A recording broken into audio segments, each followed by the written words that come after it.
Marisol Hale was staring at two pink lines when the door came apart. She heard the deadbolt splinter before she saw it, a sound like a knuckle breaking.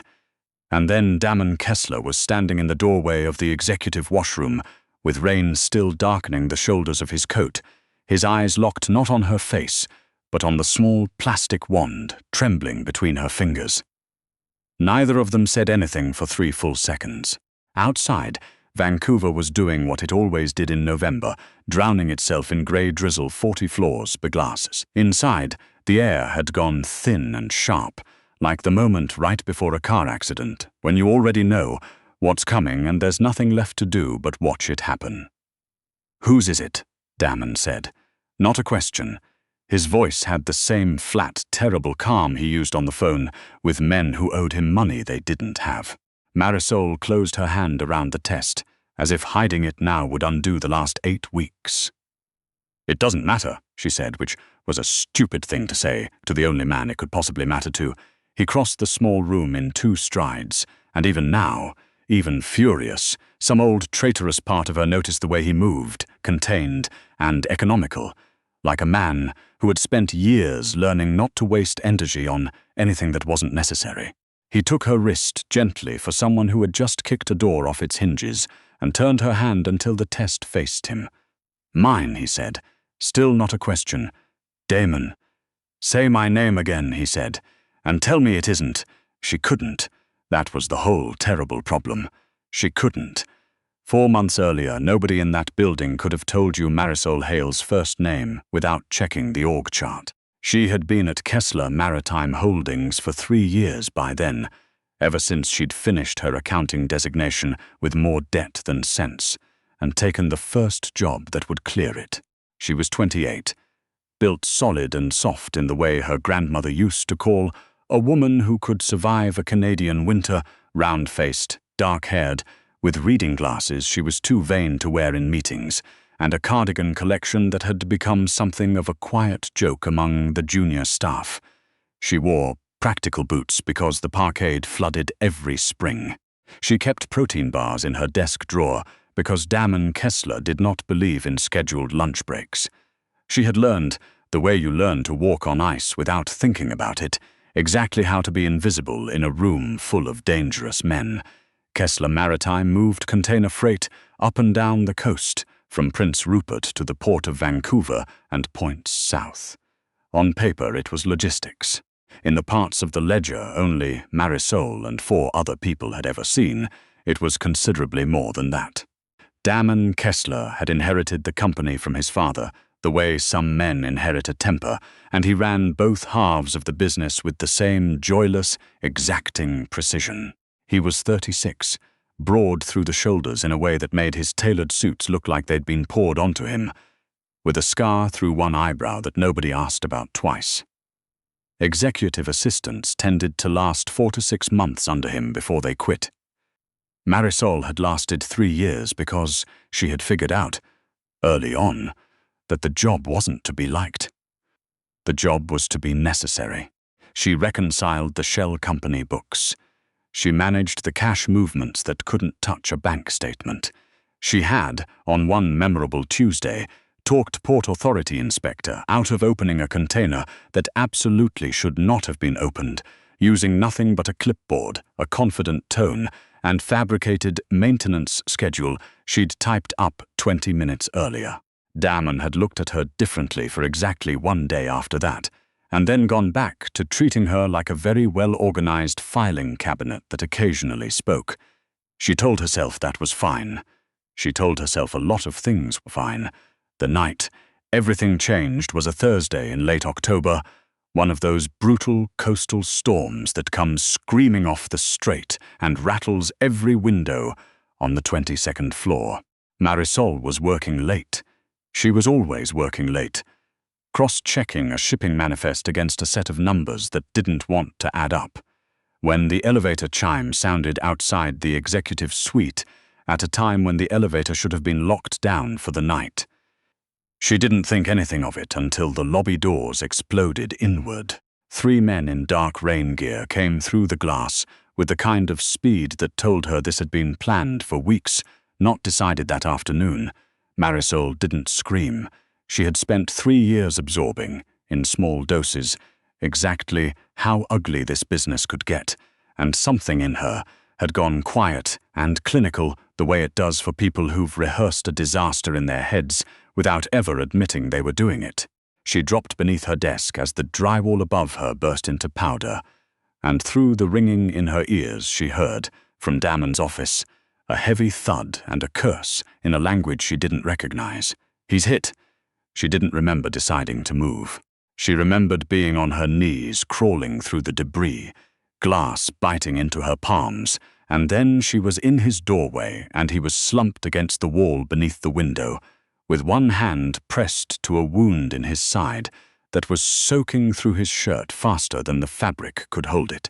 "Get out," he said, which was, she would think later, a genuinely stupid thing to say to a woman who had never once in 3 years done what he told her when she thought he was wrong. "Shut up, Mr. Kessler," Marisol snapped, and hauled him up by the good arm before he could argue. People underestimated her strength, the same way they underestimated everything else about her. She was solid through the hips and shoulders, built low to the ground, and she got his arm across her back, and half-carried, half-dragged him toward the reinforced panic room, behind the false wall of his office bookshelf, slamming her palm against the biometric pad with a hand that was shaking so hard it took 2 tries.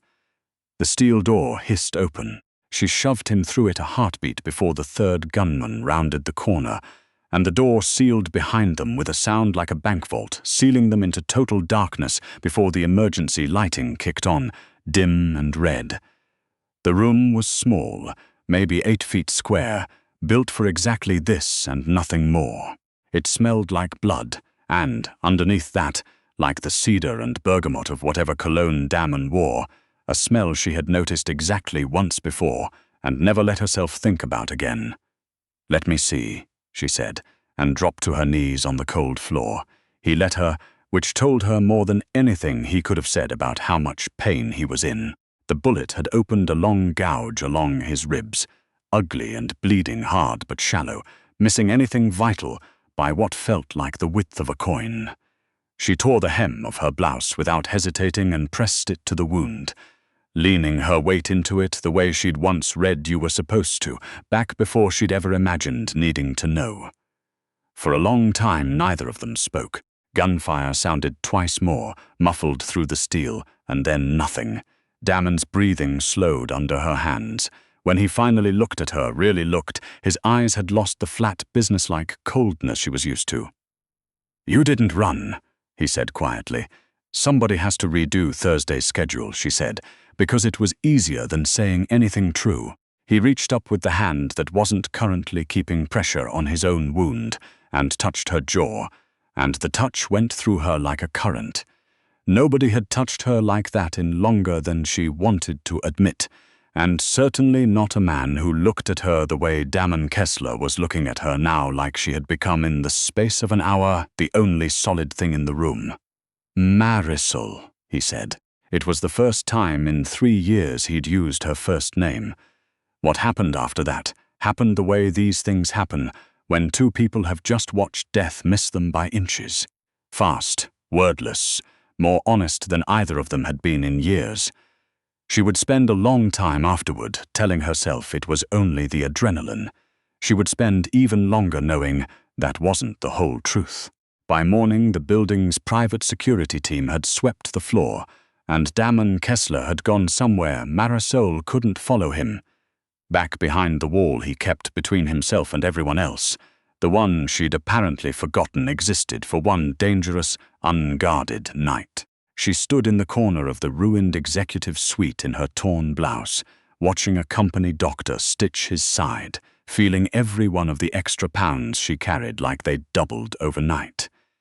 He finished buttoning a fresh shirt his security chief had brought up and stopped in front of her, his face doing an excellent impression of a man who had not, 6 hours earlier, said her first name like it was something sacred.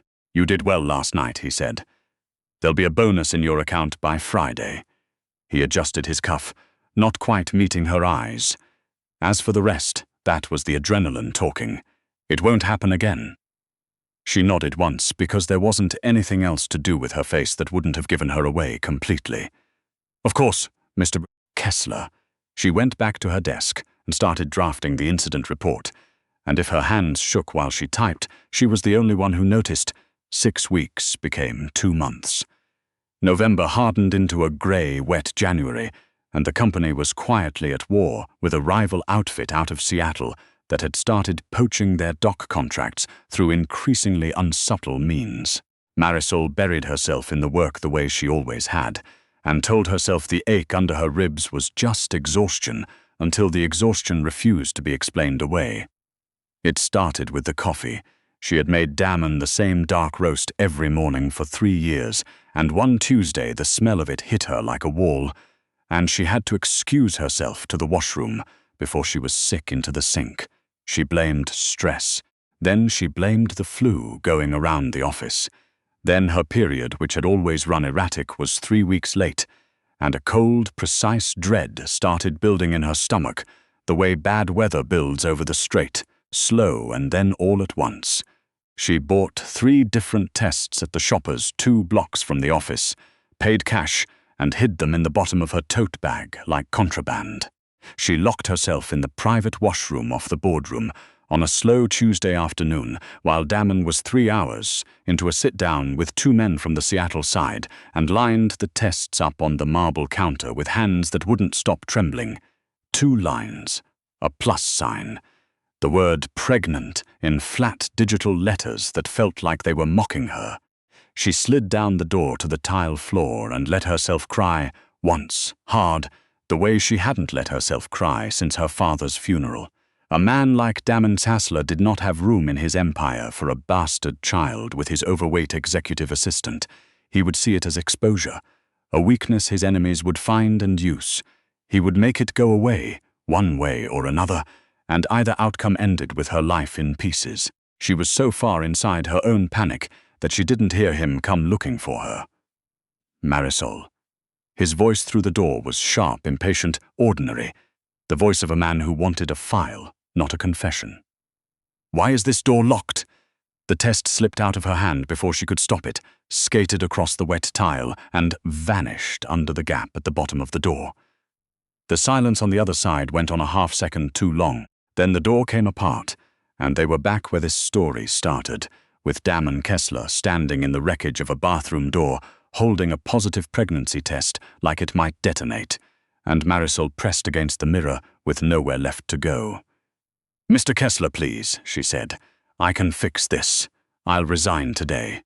You'll never have to see me again. I swear it." "Shut your mouth," he said, and it wasn't loud. It was the terrible quiet voice he used right before he ended someone's week. He crossed the room and closed the broken door behind him, and then his hand was at her waist, pulling her flush against him, with a grip that had nothing professional left in it. "You think you can run from me," he said. "You think you can carry my child and disappear into this city. I don't fit anywhere in your life," she said, gesturing helplessly at herself, at the whole solid, unglamorous fact of her body. "Look at me, Damon. I'm your assistant. I'm a liability." "You're the mother of my child," he said, correcting her the way he corrected a bad number on a spreadsheet, absolute and final. "Like it or not, you're staying, and what's mine, I protect." He didn't give her room to argue.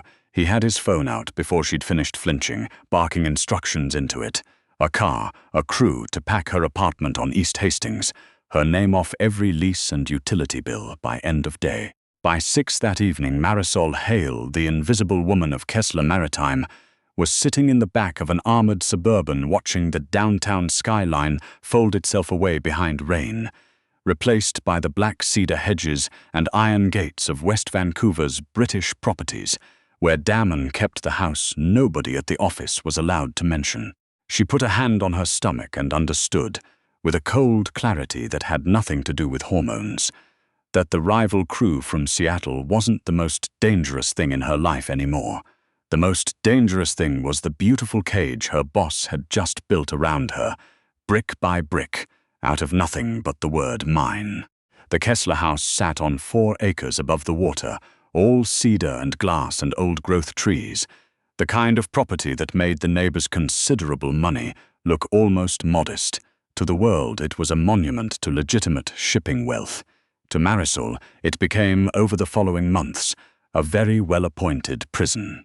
Damon stripped her old life away piece by piece, not cruelly, but with the same relentless thoroughness he brought to everything. Her cardigans were replaced with soft, expensive maternity clothes tailored to accommodate her changing body. A private obstetrician made house calls. 2 security men, Theo and a quiet, watchful man named Reese, shadowed her from room to room like a pair of well-dressed shadows. She had a chef who could apparently produce, on 40 minutes' notice, whatever her hormones demanded, and a house that felt, more and more, like a beautiful box she'd been folded into and sealed shut. Damon himself was there and not there. He would come home late, smelling of rain and cigar smoke, sit with her for 20 minutes with one hand resting on the curve of her stomach, ask if she needed anything, and then vanish into his study until she was asleep. He treated her like something precious and breakable, and he refused absolutely to let her within 100 feet of the business that had defined her for 3 years. "I'm losing my mind out here," she told him one evening in early spring, 5 months along, sitting across from him in a dining room built for 12. "Let me look at the Seattle files. I know those shell accounts better than the girl you replaced me with." He didn't look up from his plate. "Your job right now is to rest. Stress isn't good for the baby. Boredom is going to kill me faster than stress will," she snapped. A flash of the old defiance cutting through months of careful politeness. "I am pregnant, Damon, not incompetent. I ran half your empire for 3 years. Don't turn me into something that just sits in a room and waits." He looked up then, something sharpening in his eyes. Any one of his men would have paid for that tone with a broken jaw. From her, it landed somewhere else entirely, a spark of the woman who'd dragged him bleeding across an office floor and refused to let him die. "If you want something to do," he said finally, "plan the nursery. You are not getting anywhere near syndicate business. Not now." But Marisol Hale had never once in her life been satisfied with sitting still, and if she couldn't have the company's books, she'd settle for the only system left available to her, the house itself.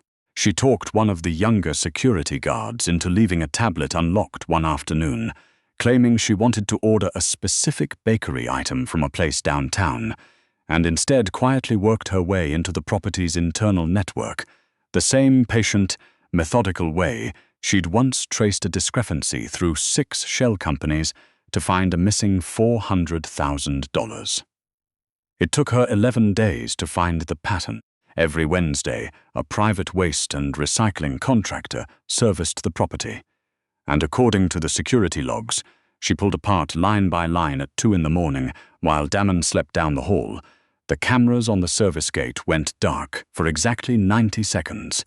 Every single week, at precisely the moment that truck arrived.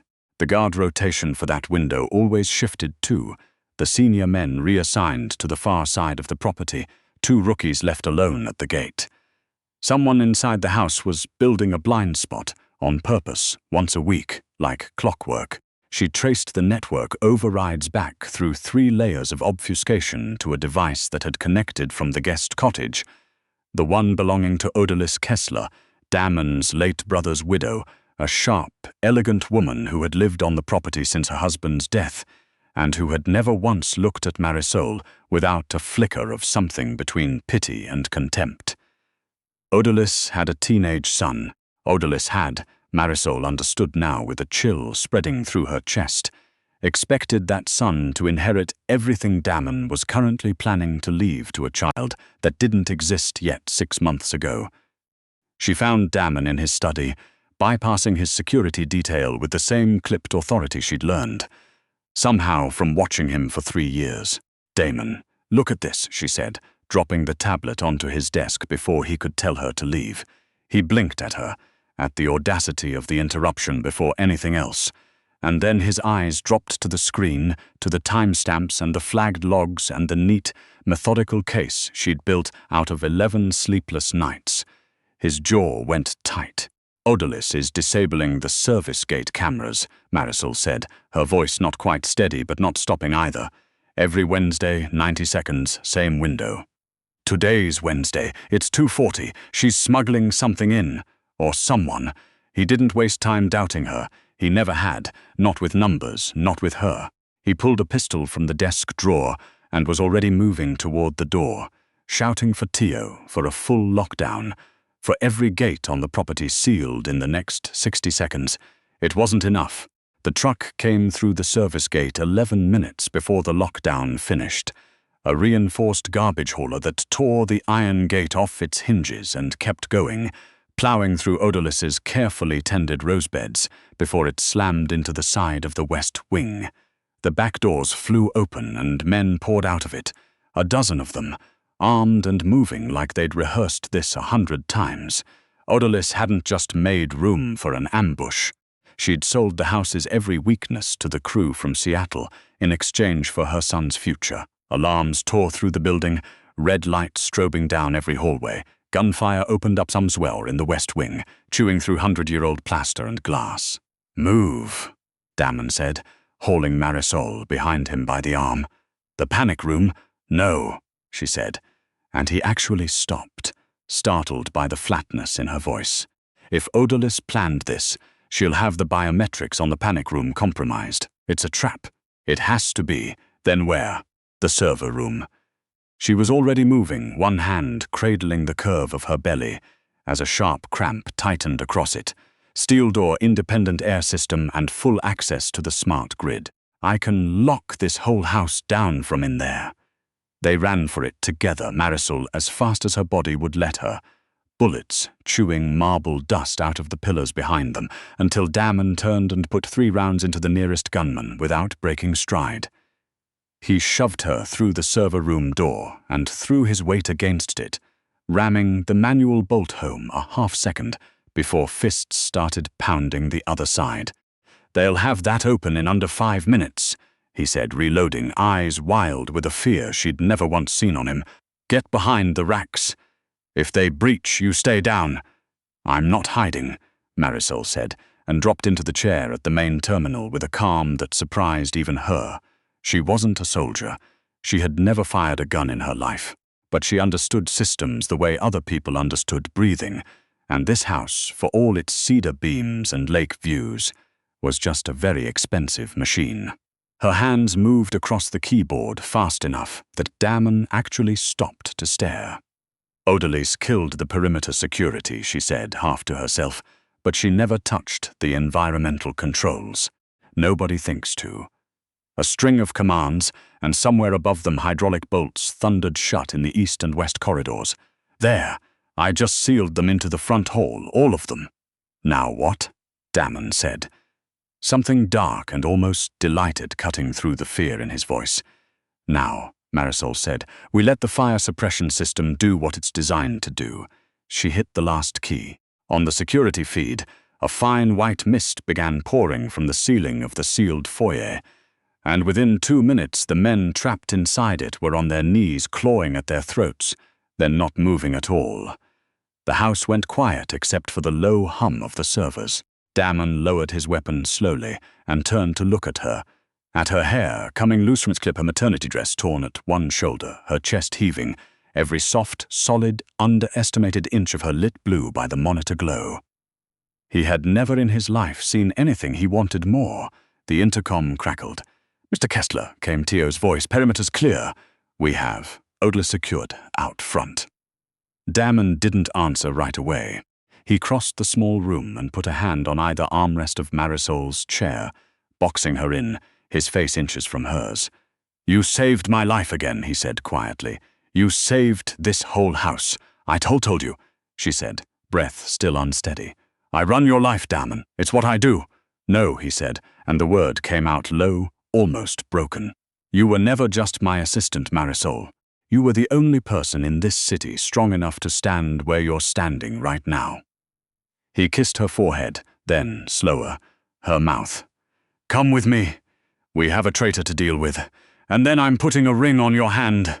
When they walked out into what was left of the courtyard, smoke still curling up from the wreckage of the truck, The surviving men stood at attention along the drive. Odalys knelt in the gravel between two guards, bruised and silent. Damon didn't spare her a glance. He looked instead at the men lined up watching him, and then at the woman standing beside him with one hand resting protectively over the child that had upended his entire carefully built world. "This is Marisol Hale," he said, his voice carrying across the ruined garden without needing to be raised.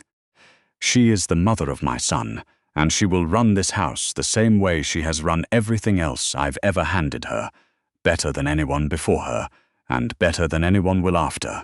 Anyone who forgets that answers to me." Marisol stood tall against him, steadied by his arm but not needing it, the last of the rain finally breaking over the water below the property in thin grey light. She had spent 3 years being furniture in her own life. She was done being invisible, and like it or not, she was staying exactly where she was.